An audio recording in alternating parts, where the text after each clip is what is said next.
Good evening. Welcome to Temple Micah.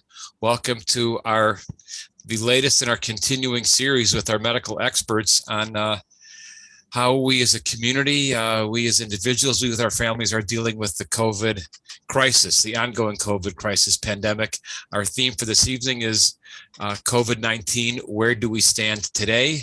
Our panelists need no introduction. They've been so graciously with us so many times, and we're so grateful for the information and the sense of security they provide our community. But I will just introduce them, mention their names. Dr. David Skorton is president and CEO of the American Association of Medical Colleges and Teaching Hospitals, and Dr. Richard Katz is chief of medicine at a Johns Hopkins Pediatric Hospital and a professor of pediatric medicine at Johns Hopkins.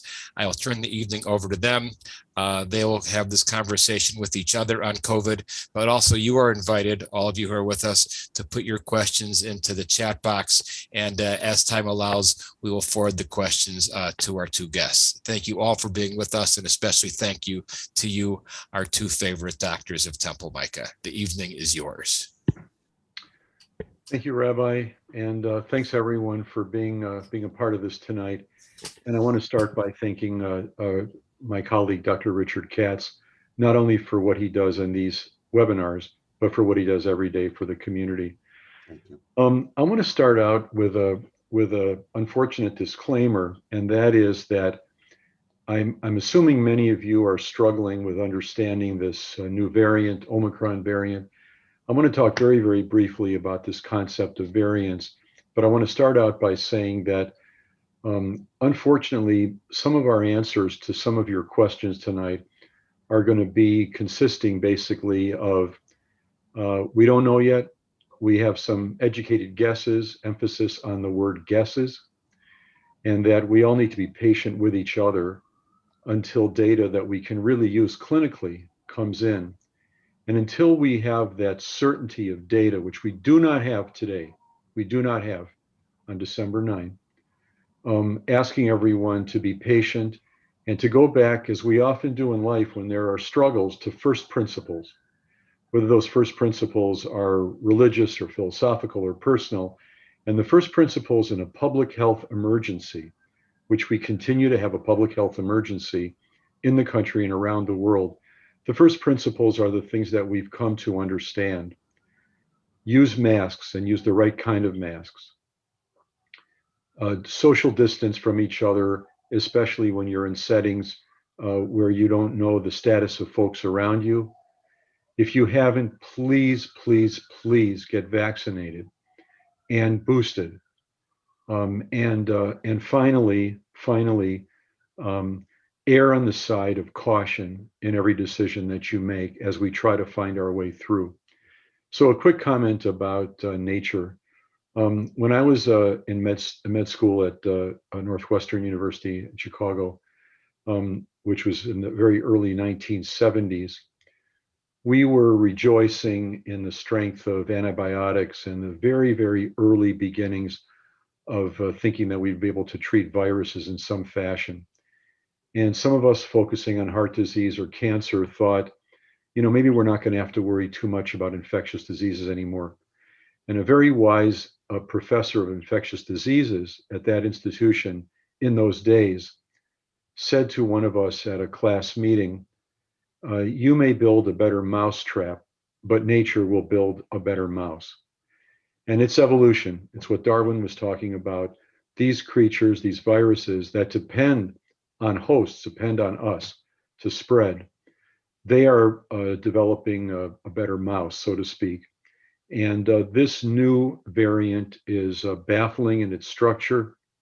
And we just don't know right now what the significance of it is. So that's a quick introduction. We want to take the vast majority of time to listen to your concerns and do our best to answer them. And I wonder if you would like to make some preliminary remarks, Dr. Katz, and also if we could also start by showing our cavalcade of masks to the congregation after your remarks. Over to you, Richard. Yeah, thank you very much, Dr. Skorton. It is true that we don't know a lot about this new variant. We have tried to find as much information as we can, but it is so new that when we were preparing this conference about a month ago, I said to Dr. Skorton, to the rabbi, I said, gee, I think we have some chance to be optimistic for a change. And, maybe hope is a lot closer than we thought. And unfortunately, something new happened, and this Omicron variant appeared and now is spread worldwide, much the way the Delta variant did in a very rapid period of time. One of the things that we had been comparing this outbreak, this pandemic, was to the 1917, 18, 19 pandemic, thinking, well, that one lasted 2 years and maybe this will last 2 years and be gone. Unfortunately, a century ago, people weren't traveling by air nonstop from South Africa to Norway and be able to spread the virus as rapidly as they did. So this is not a surprise to the scientists. It's very disappointing to all of us who are living our lives. And it's going to be more and more frustrating because some of the standards that people are using for protection, such as mandatory school masking, is now being thought of to be retracted, even as winter is approaching. So it's very worrisome. Every community is different in terms of what they require for masking. And yet we know as scientists and physicians that that's one of the most important things we can do. So we're going to show you a little cavalcade of masks because that is a common question. What kind of mask is safe and what should I wear? And what should I wear if I'm traveling or flying? And so Dr. Skorton has pulled out a couple of masks. I have a few masks, and we will go through it. I want to show the most simple one that are recommended in every single hospital. Most hospitals will now not allow you to wear a cloth mask. Cloth masks were essential early on in the pandemic because there was a shortage of personal protective equipment, but now every hospital has an abundant supply of these. These are just plain old paper surgical masks, triple layered, and are highly effective in protecting you as the wearer and even more protective to your contacts outside of your little sphere. So we recommend that at minimum. But there are other masks, and Dr. Skorton has them and I have them. And Dr. Skorton, if you want to go through this first with yours. Yeah, very, very quickly. First, to please stay away from gaiters or just bandanas pulled up over your nose. That's extremely ineffective. Next along the line are cloth masks, and you've probably seen many of these sort of things. And earlier in the pandemic, I was wearing cloth masks. The kind that Dr. Katz showed, the paper, triple layer paper masks, surgical masks, are very, very effective, and they are available commercially. You can get them, and they are at hospitals. And then the sort of more ultimate mask is this N95. And there are things called KN95s, and you have to be careful where they're manufactured and what the standards of manufacture are. The top of the line is said to be N95, not KN95, and has an indication that it's approved by NIOSH, the federal agency. And I'm not sure, Deborah, if this will show up on the camera, but that's the little insignia that it shows on there. It says N95 and it says NIOSH. I'm going to show you a very quick demonstration. The way these NIOSH masks, the N95s, work, they don't go over your ears, they go over the back of your head. And so you put it on first over your chin, then you add one of the straps and then the other strap, and you make sure that you form around your nose and mouth. These are quite tight. They're not the most comfortable masks, but this is what I wear. Recently, I had to travel because of a death, and wore this on the plane, didn't take it off at all from the time I entered the airport till the time I came back to Washington. And this is one that you can use. Richard, any other comments on the masks you'd like to make? No, that's true. That the most effective ones are the ones that the strap goes over your head. Although there are many KN95s where they have ear loops. They don't fit as tightly, but they are not a bad alternative. So if you have trouble finding an N95, a KN95 is a better protection than a standard surgical mask. But obviously, depending on your circumstance and where you are, the most protected you can be is ideal. And I agree with Dr. Skorton about air travel and not taking off your mask. 3 weeks ago, I might have said something different, but now with the Omicron variant, I would not take off my mask on an airplane. Good. Okay, so Dr. Katz, if it's okay, I think I'm going to jump in with the questions that the rabbi sent us last evening, everyone, some questions that you had already sent in. And we'll go through these. I'll do my very best to give the ones that are impossible to answer to Dr. Katz, the line drives, and I'll take the pop flies. Okay. So, Dr. Katz, if you received the Moderna vaccine for your first 2 shots and you wanted to get a booster, is it better to hold off until more is known about how Moderna holds up to the Omicron variant, and or until Moderna releases its Omicron-specific booster shot? Very important question. It is. It's a really vital question. The recommendation from the beginning of the availability of vaccines has been that if you can get a vaccine, get the vaccine right then. Don't wait. You don't know what's going to happen. You don't know what your next exposure is going to be. So if you have had 2 vaccines and you're waiting for your 3rd one, get it now. As it stands at this very moment, Pfizer says that their 3rd vaccine does confer adequate immunity to the Omicron variant. That doesn't mean, however, that they aren't working on a new vaccine, but that's 100 days away. And a lot can happen in 100 days, especially in the middle of winter. Moderna hasn't released that information that I can find, but I would say, and most of my colleagues would say, if you have had to, get a 3rd. And some people now are stopping using the term booster because we now really believe that the series should be 3 shots. So I would go ahead and get it when the Omicron variant vaccine is available. I'm going to be first in line for it, but that's 100 days away. Thank you, Dr. Katz. And then a link to that one, is there any reason to think results from Moderna will be materially different for booster effectiveness than Pfizer? And I just wanted to add to the question, if I might, that the data we have from Pfizer so far is based on a very small group of samples, less than 40, I believe. And it's done in a laboratory setting, but it is encouraging in that regard. So what do you think, Dr. Katz? Should we believe in general that if Moderna comes out with a 3rd shot specific for Omicron or otherwise, that we should go for it? Yes, I do. Of course, this is one of those questions that you alluded to earlier.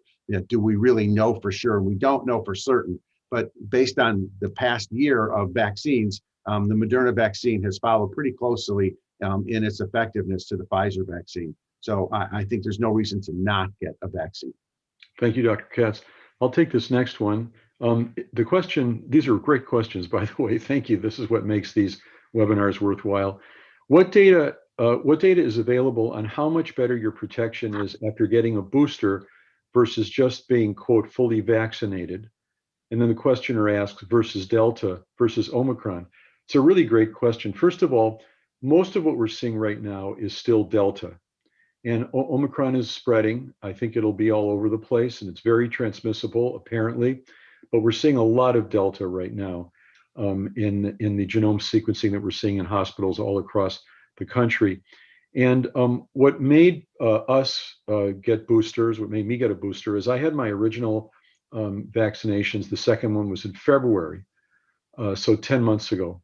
And when data came out suggesting that antibody levels were falling, and Dr. Fauci and others suggested that somewhere in the 6 to 8 month range after vaccination, rather than set up a national system of measuring antibodies, which is only part of the immune response, not all of it, that it would just make sense if you were in a vulnerable group, which I am because of my age and one comorbidity, I have severe asthma, to go ahead and get a boost. And so I got that 3rd shot. It's actually a very good point that Dr. Katz makes. We should stop calling it a booster. We should just say 3rd in a series that will probably add up to a lot more than 3.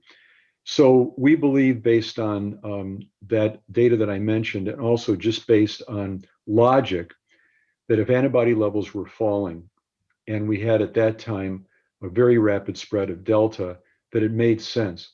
Now, those who are thinking about global health and about health equity and health justice are very concerned that in countries that can afford it, like the United States, we're already on our third dose, and we're already thinking and talking this evening about a fourth dose, Omicron-specific vaccine, 100 days, as Dr. Katz said, from now, approximately.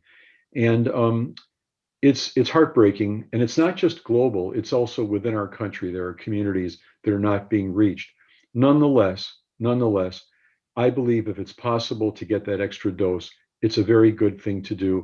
And I believe that we should be able, as a global medical community, to do both, to walk and chew gum at the same time, to get those extra doses to the people who can get them now, and to move heaven and earth in distribution models and local aid around the world to get initial and second vaccinations to people who unfortunately are not vaccinated. And that's a big issue in some parts of the world. So very important question. Want to add anything to that one, Dr. Katz? No, you're absolutely right. It is heartbreaking that there are communities that can't get the vaccine, and there's no shortage of vaccine any longer. When the vaccine first came out, there was every effort made to not waste a single dose, and now doses are wasted constantly. If you don't have enough people to completely utilize a vial, there's nothing you can do. You can't save it. You can't cap it and save it for another day. It just gets thrown out. So there is plenty of vaccine. The manufacturers have absolutely done a yeoman's job in getting the vaccines out, despite some problems with some of the manufacturers. It should be widely available to everyone. And there's probably geopolitics in there that I don't understand as to why it's not more readily available. And clearly, we're seeing that in Africa. It's definitely not penetrating the population. Part of it may be choice of the population, but I'm certain a lot of it is lack of ability to distribute it. Yeah, and from the little bit of work I did in East Africa in years gone by, I think both of those things that you mentioned are important factors to this day. Next one, I'll take a stab at this and ask Dr. Katz to correct any misstatements. These are really great questions. It appears that the Omicron variant may be more contagious, but much less lethal, particularly for people who are fully vaccinated. Could it spread through the unvaccinated population, provide a vehicle for moving towards herd immunity for COVID, especially with regard to the major concern over overwhelming our hospitals and other healthcare resources? What a great question that touches on a whole bunch of important issues. First of all, I want to say again, and forgive me, this is going to get to be tiresome, I suppose. The data that says that it's more contagious but much less lethal is very preliminary. I believe the transmissibility data. I believe that it is very contagious. Whether it's less lethal throughout populations, in my view of the data, is premature to say. It could turn out to be just as lethal as Delta, worse or less lethal. I think it's too soon. There was a study from South Africa that suggested it was less lethal. That's a country with a much younger population profile than our country. And it's hard to know whether that can be extrapolated to the United States, let alone our community. And the second part, could it spread through the unvaccinated, provide a vehicle for moving toward herd immunity? It is true that if someone gets COVID, the odds are that they will live through it in general, depending on their pre-existing state. But this idea of getting to herd immunity through a sort of natural infection has two problems. Some of the folks will die. And secondly, especially those in my age group and those with comorbid conditions. And secondly, this is very, very important, that even with a natural infection, I believe, and I believe Dr. Katz believes, that a vaccination still is better protection. And we're suggesting that people get vaccinated, even if they've had a bout of COVID that they have lived through. And then finally, a very important concept about overwhelming the healthcare resources. The organization that I'm part of, we represent all of the medical schools in the country and the 400 major teaching hospitals, the ones that Dr. Katz is affiliated with, and so on. And the staff shortages and the overwhelming, it's not melodrama, it's real, it's really happening. And not totally because of COVID. People put off healthcare during COVID for good and understandable reasons. We canceled elective procedures. People are coming in now with more advanced problems and so on.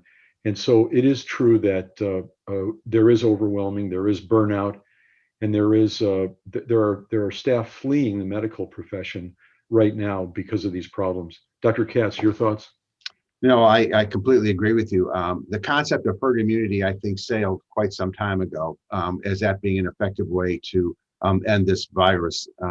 Sweden tried it and wound up with more deaths than their neighboring countries. So I don't think that that's going to be an effective way to do it. I don't know that we'll ever achieve herd immunity from what I've read. I think we're going to be a world that's going to require vaccinations on a regular basis for this, much like we do for influenza. So, it was a good thought. It would be lovely if that happened. But as you can tell now, the Delta variant has spread rapidly and widely, and people are dying from it. And in fact, 90% or on the average, 90% of the occupants of ICUs or fatalities are people who have the Delta variant who've not been vaccinated. So, I think if the concept of herd immunity was going to happen with the variant, it should be starting to take effect with the Delta, but it's not. And I don't want to be crude, but you talk about herd immunity. Actually, what it's really doing now is culling the herd. This is causing fatal events for people who've not been vaccinated. And that's led to, as Dr. Skorton said, that's led to, as part of the problem with nursing shortages and medical staff shortages, the frustration that people who have spent their lives caring for people, spending hours and hours in ICUs and in hospitals, putting their own lives at risk for people who have not taken care of themselves is very, very frustrating. And so, it's no surprise that people are leaving the profession. Even those who don't take care of people with COVID are frustrated by the emphasis that hospitals have had to place on COVID, on the restrictions that they've had on their lives in hospitals, and healthcare is just not what they thought it was going to be for them when they signed up, whether it's recently or long ago. People are leaving not because they're retiring, they're leaving because they're tired. And they're also leaving because, of the shortages. Other hospitals are spending a lot of money and, throwing a lot of dollars at this problem, which is not going to be the long-term solution. That's probably a topic for a whole other hour of discussion. You bet. You bet. One additional one additional point, not minor, that I would like to make is part of the reason for some folks being hesitant to take vaccine has to do with mistrust of the medical system. And unfortunately, even in this country, there are folks who we've given reason to distrust the medical system. And one of the people at our institution, Dr. Philip Alberti, who heads up our Center for Health Justice, developed so-called principles of trustworthiness. And we're working on a cooperative agreement with the CDC to try to utilize these principles of trustworthiness to get out into communities and listen to the communities and use community voices to try to understand hesitancy, because there are folks who are scared, don't know what to do, but don't have confidence in the medical system because of experiences. Here's the next one. What is the explanation for fully vaccinated and boosted people dying of COVID? So my father-in-law, rest in peace, passed in this circumstance about 6 weeks ago. And he was fully vaccinated, and he had received a booster weeks before. He caught COVID, caught it a week after moving to a skilled nursing facility. And they treated him with monoclonal antibody infusion, with dexamethasone, with remdesivir, you name it. And he had comorbid conditions, cardiac conditions, and he passed within a week. And so that's the reason that you will see an emphasis on getting first vaccines to the most vulnerable populations. And the combination of being over 65 and having comorbid conditions is a very tough situation. Nothing in biology is 100%, certainly not vaccine effects. And we've seen, for example, in flu vaccines made in a much different platform, nothing like mRNA, we've seen effectiveness levels way below the kind of effectiveness levels that we're seeing for these vaccines. So the best we can do is say that your odds of ending up in that circumstance of dying of COVID are infinitesimally small if you've been fully vaccinated than if you're unvaccinated.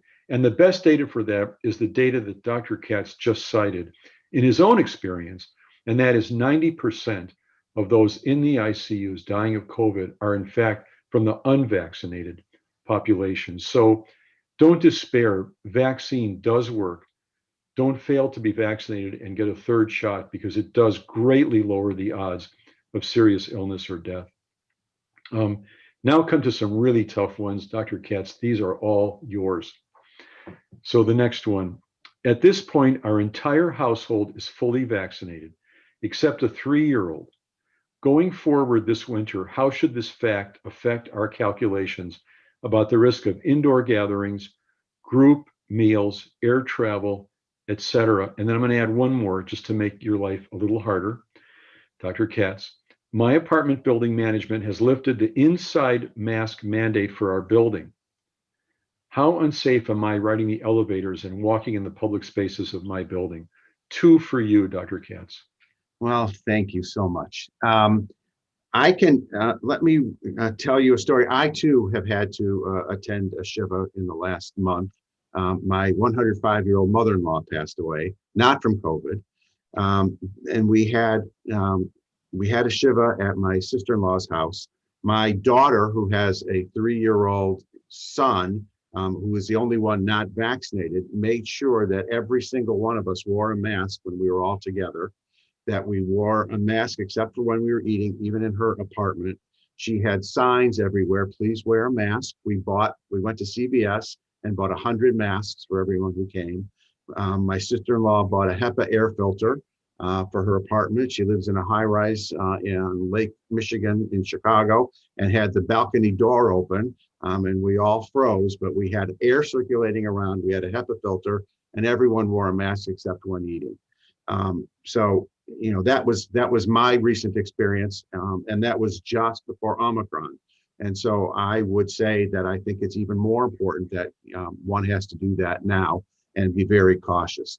You know, I think the vaccine will be highly protective for all of you. The 3-year-old does not qualify for a vaccine, but if you're traveling, the 3-year-old should wear a mask on the plane. Not all of them can do it, and not all of them will keep it on, but you know, the airlines are really strongly enforcing that. And it's the safest way for a child to go. Unfortunately, there aren't many surgical masks available for children. Most of them have cloth masks. So I would, if you have the opportunity, I would double the cloth mask for the child, and for everyone else to wear a surgical mask or an N95. They do not make small enough N95s for young children. We've looked. In terms of the apartment building, you know, my first thought is, what are they thinking? You know, this is just not the time to start liberalizing mask rules. So, you know, if they're not going to enforce mask rules, I think you as a concerned individual need to protect yourself as best as possible. So yes, you should wear a mask everywhere you go, particularly in the elevator. I think if you can, you know, this is going to be socially awkward, but I think you might, if someone's in the elevator not masked, I think you should excuse yourself and wait for the next elevator. Or if they're getting in, you should get out. I just think it's too risky, especially at this time of year. You know, 6 months ago might have been different when the boosters were all coming out. People were, you know, fairly well protected. Not now. You know, with Omicron, with Delta, and people, you know, just thinking that they're immune. You know, like some famous football players who claim and think that they're immune. They're not. And so you just need to protect yourself. Now, the good news about this very helpful answer that Dr. Katz gave is that you can affect protection by doing these things. So it's not just a matter of some negative outlook or down in the mouth outlook. By protecting yourself in these ways, you can lower your risk of running into an infection from COVID. So very important. Here's a very interesting one, Dr. Katz, I'd like to tackle. Very interesting question. What are the barriers to better testing, quality and availability? We are still approaching 2 years of the pandemic, not giving enough tests in this country, and when we do find COVID, not doing enough genome sequencing in this country. And why is that? Availability, or if I could sort of rephrase the question, the quality of the PCR tests that are available are really excellent. But the availability is not excellent. In the very beginning of the pandemic, one of the problems was material, things that you needed to do the testing. Everything from the swabs to collect that fiendish procedure to collect the specimen from the back of the nose and throat, to the pipettes, to the tubes that you did the testing in. And interestingly, they were from other countries. They were not manufactured here by and large. And so the early supply chain issues caused a problem, and so on and so forth. And we still have not recovered. And I apologize, I didn't think about this ahead of time, but the think tank that's associated with our organization recently published an article. I don't know if you read STAT, Dr. Katz, it's an online publication. They recently had an article about testing, about this very issue, and I will share it with Deborah Winter. Forgive me, for after the webinar, and she can post that somewhere so that people can read that. It's quite an interesting discussion, but it is true that still on December 9, 2021, we don't have enough testing, we don't have enough availability, and we're not sequencing the genomes enough. Thoughts about that, Dr. Katz? No, well, it's true. And I think, several months ago, the Department of Defense bought up all the available antigen testing to do rapid testing. So that became very difficult for the general consumer to be able to do testing. It's now becoming more available again.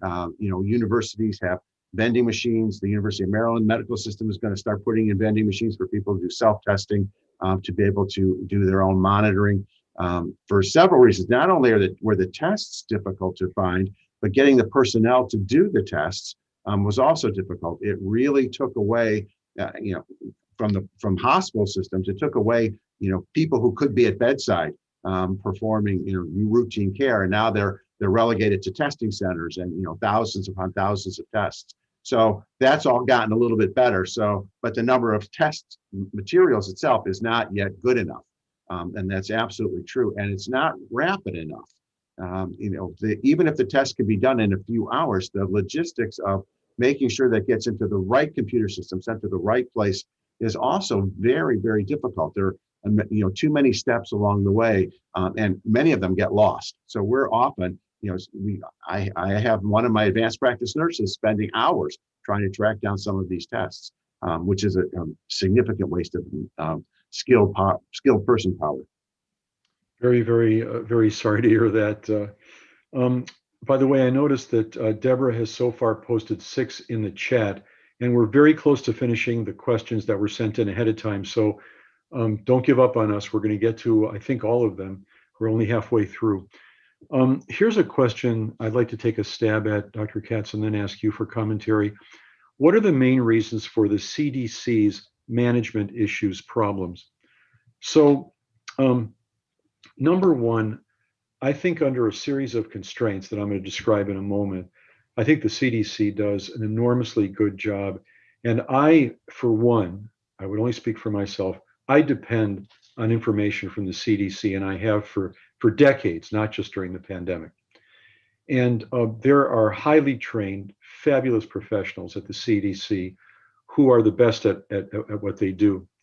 And the current director of the CDC, Dr. Rochelle Walensky, is a colleague. She was the head of the infectious disease division at Massachusetts General Hospital.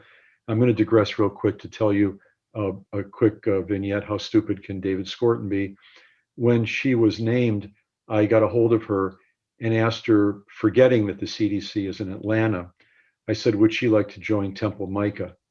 And she said, do you have a branch in Atlanta? And after kicking myself under the table, I said, I'm going to call Rabbi Zemmel and we're going to work on getting a branch in Atlanta at the earliest possible moment.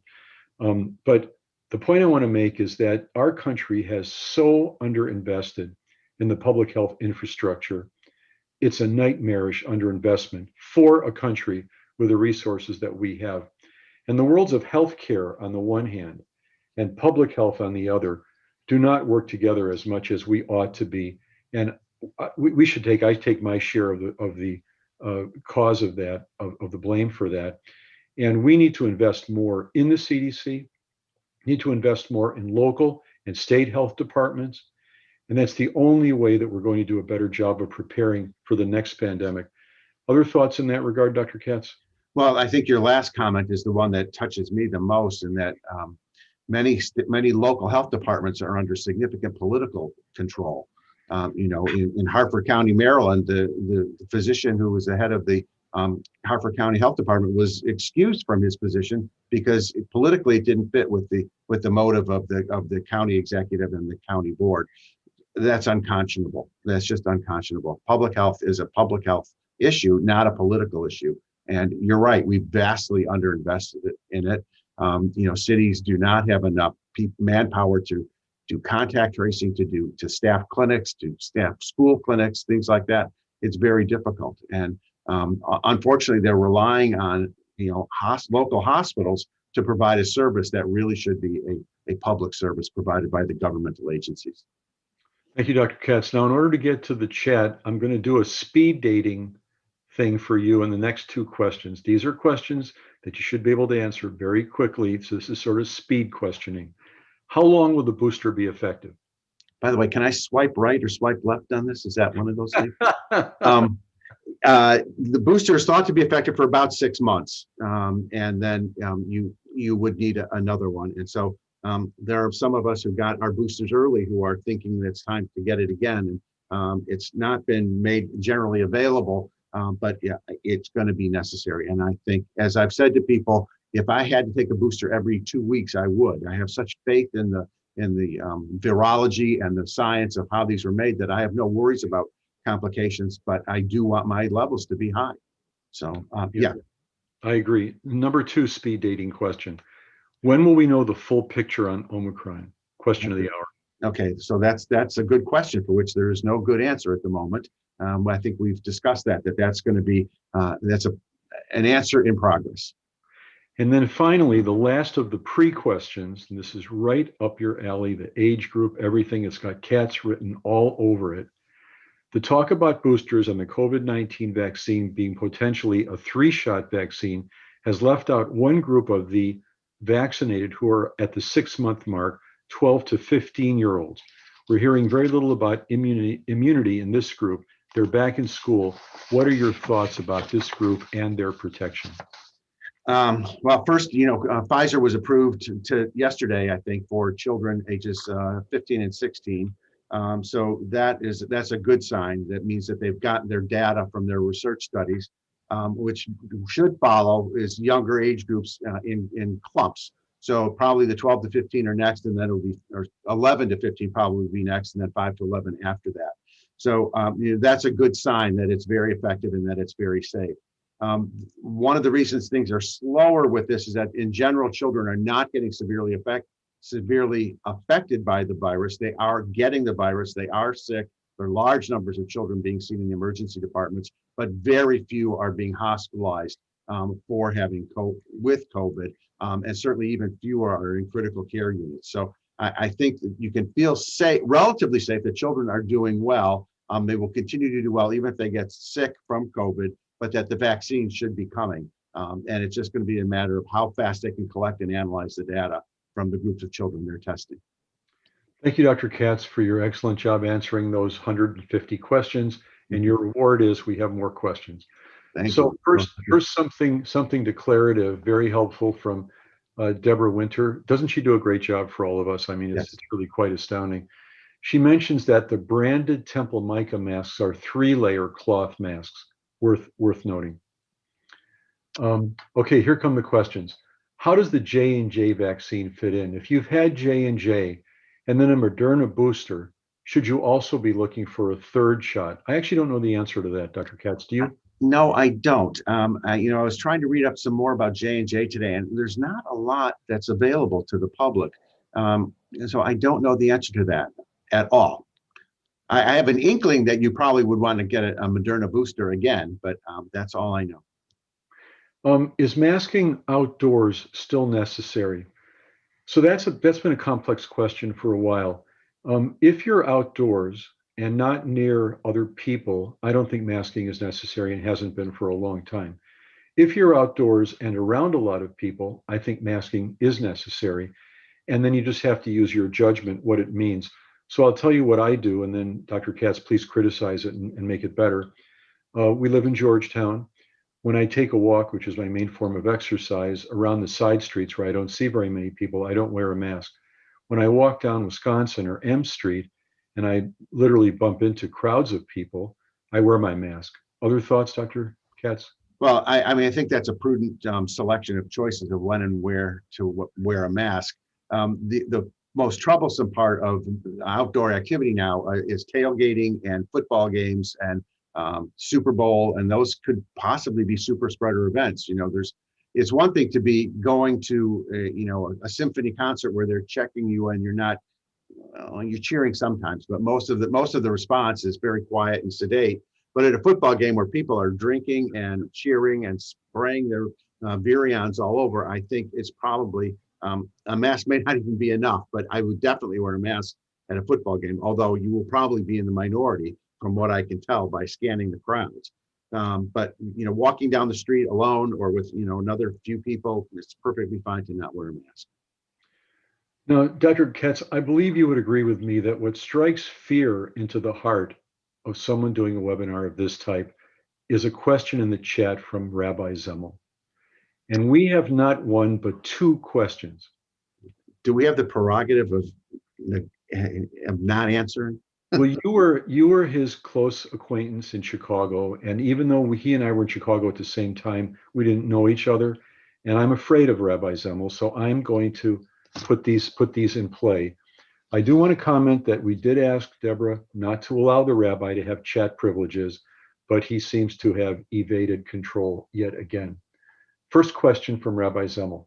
Why does our country seem to be behind about discovering the variants? It seems that Omicron was already here, even as it was announced as emerging in South Africa. Great question, Rabbi. I hate to grudgingly admit it's a great question. We don't sequence our genomes very often here, and that's part of it. Dr. Katz, any other thoughts about that one? No, that's absolutely true. And there are not many people have the facility to do it. And early on, it was required that anything that would require sequencing went to the State Department of Health, and then from there went on to the CDC. I don't think that's necessary, and we should be doing it more often. And to Dr. Katz's point, we had a meeting with the folks at the CDC who are in charge of the genome sequencing and got them together with some of the folks who run labs at distinguished academic institutions like Dr. Katz's.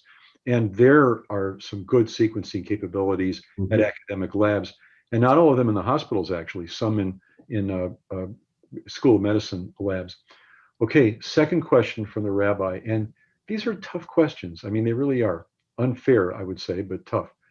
The apartment answer, the answer that you gave, Dr. Katz, to the apartment question, leads me to wonder what you think about going into a restaurant.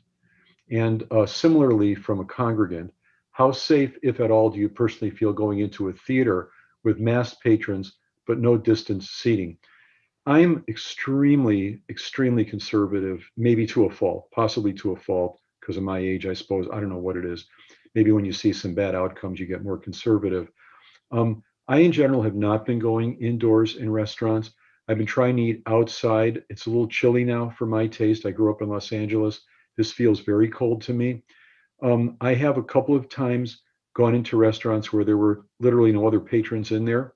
My wife and I went in and had a table, and that was it. But in general, I've been cautious about that. You may have a different point of view, Dr. Katz. And I'll also say that my wife and I have gone to a couple of movies, and what we do is in places that have online seating, that you choose your seat ahead of time, we make the decision based on whether there's people in the theater. And we've managed to go to theaters to see movies where there were in the entire theater 4 people, and we were 2 of them across the theater from them. So perhaps that's overly conservative. I admit freely that I'm very cautious. What do you think about those 2 things, Dr. Katz, restaurants and theaters? So the only theater I've been in is Baltimore Symphony, where everyone was checked for ID and vaccination status before entering. And we sit in a section that is fairly remote from others. So I feel comfortable doing that. I don't know how comfortable I would feel sitting on the main floor with people right near me and next to me whose vaccine status I now know is probably okay, but doesn't mean they still aren't transmitting the virus. I've only rarely in restaurants. We had to when we were away, and we always found a section where there was no one nearby. So that, I mean, I'm much like you in that regard. I'm very anxious about restaurants and contact with people that I don't know. How necessary is continued distancing, social distancing, in spaces with both mask and vaccine mandates for entry? And we're going through that. I'll answer by showing you how I'm voting with my policies in my own organization. We're about to go back to the building about a month from now. We have decided on a vaccine mandate. Everyone who comes in there, not only employees, but contractors, everyone has to be vaccinated and show evidence of it. And yet, we're still going to have masking in the building, except for people who have private offices. We're allowing them to take their masks off if they're alone in their private office. And for those who are not in private offices and they are in cubicles, so to speak, we're hoping to have both masking and social distancing of the cubicles. And Dr. Katz, any thoughts about that or further thoughts to the question? Yeah, no, the CDC is still recommending social distancing as much as possible, even if you're vaccinated and masked. So I would support that. You know, we've had to have people in close proximity with each other from the beginning of the pandemic, even before vaccination. But we've been very careful about social distancing and masking right from the very beginning, and we've done very well. And so it can be accomplished, but I think the rules from day one still apply about trying to social distance as much as possible. Although people tend to be a lot less strict about the 6-foot barrier and have worked their way down to 3. I think the data has probably shown that 6 feet doesn't offer any greater protection than 3 feet. So especially if you're wearing a good mask. I think if we're wearing a gaiter, 3 feet is probably not enough, but a good mask should be protective. Yeah, thank you for that. Such an important thing I forgot to mention. It's so important that the 6 foot, nothing magic about that if you're wearing a good fitting, good mask. Then someone said, how does this most recent question, about the social distancing change if some attendees are children under 5? I think it just reinforces the same thing. Do you have information, Dr. Katz, on when vaccinations will be available for the youngest, for those under 5? I don't. I've been trying to look at that. That data doesn't become very public very quickly, and the people I know are doing vaccines were not available to me to find out where they are in the status of their testing procedures. I suspect it's going to be within a few months because that's been the standard over the course of the vaccine release, starting with the oldest and working their way down, in tranches every 3 to 6 months. So I'm hopeful that we're going to see it by the spring of this year. I would love to have had it already because our hospitals are filled with young children, and the more we can vaccinate them, the happier we'd all be. So I'm hopeful, but I don't have any good data. And then the last question so far in the chat, Dr. Katz, makes me wish we had Dr. Magnus with us, our erstwhile colleague who taught me anyway a lot during these sessions.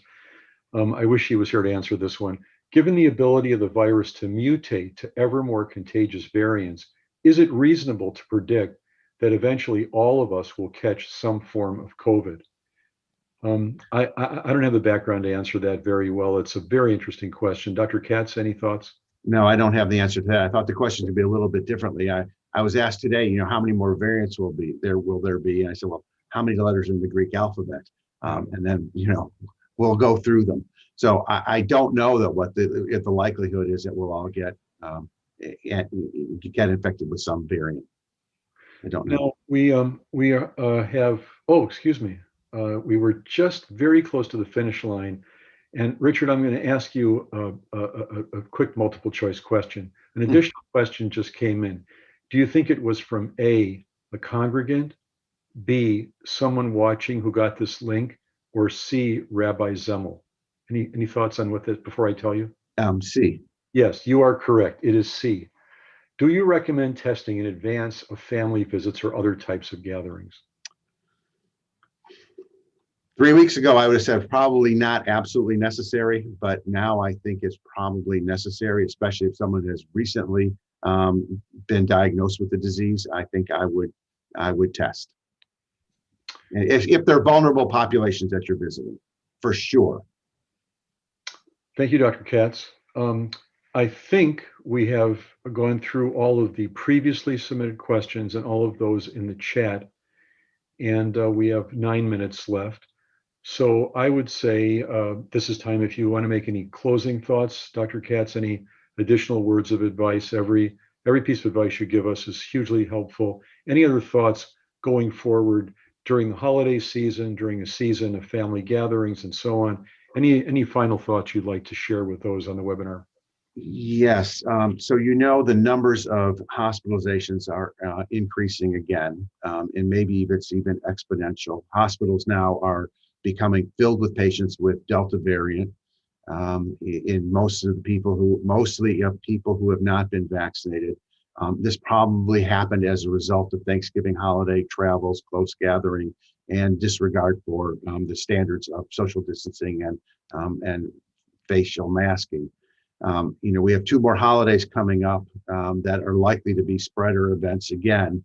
And so, we're very concerned about what's going to happen to hospitals and to the population in general in January.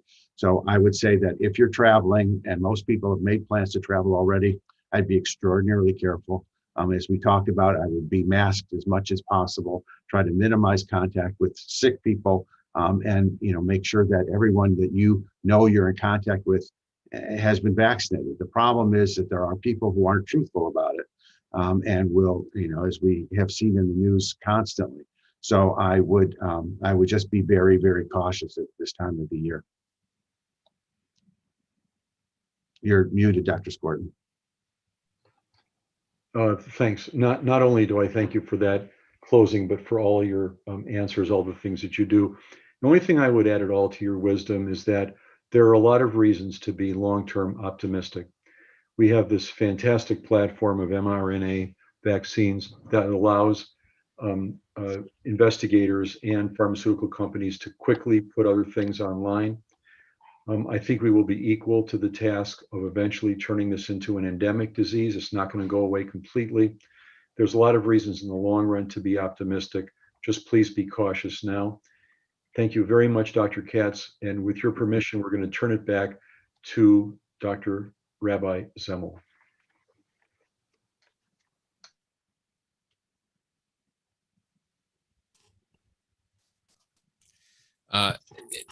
Dear friends, what I want to say is we are truly blessed as a Micah community to have the 2 of you as part of our community, to help us be safe, to take care of our health.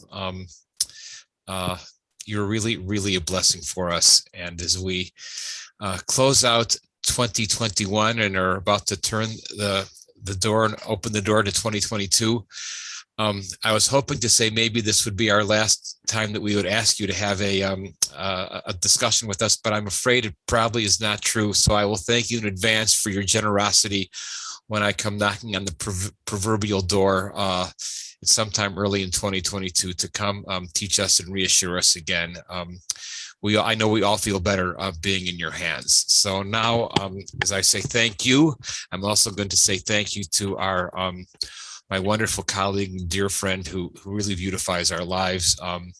Deborah, people have heard me say this so often, take us home. Thank you all. We pray for healing of the body. We pray for healing of the soul, for strength of flesh and mind and spirit. We pray to once again be whole. El Narifana. Oh, please heal us now. Refuata.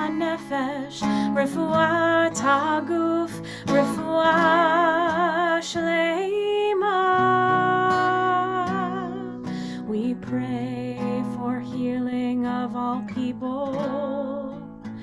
We pray for healing of the land and peace for every race and nation, every child, every woman, every man.